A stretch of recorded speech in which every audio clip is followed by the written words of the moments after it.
So we're going to start by looking at the flower of this plant. And you can see they're sort of got these really bent back white petals that are quite frilly. And they're fairly small, as you can see, compared to the size of my hand. But they come in a fairly long stalk. So, yeah, the height of this stalk is probably maybe about 80 centimeters or so tall. And along the stalk, as we get lower, we run into some leaves.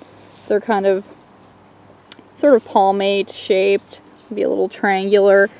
And as we get further and further down the stem, you'll notice they become fuzzier and fuzzier. So further down the stem, and further down the stems of the leaves as well, we have a lot of hairs on these particular plants.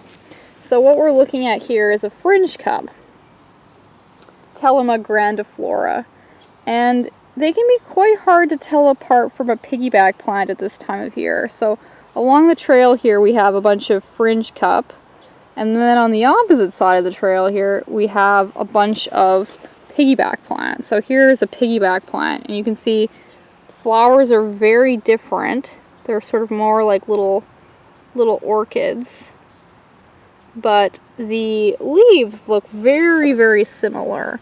So maybe a little bit less lobed, but the leaves can be variable too. Like some of these leaves look very similar to the Fringecup leaves. However, if you look at the stalk of the leaf, you'll see it's much less hairy.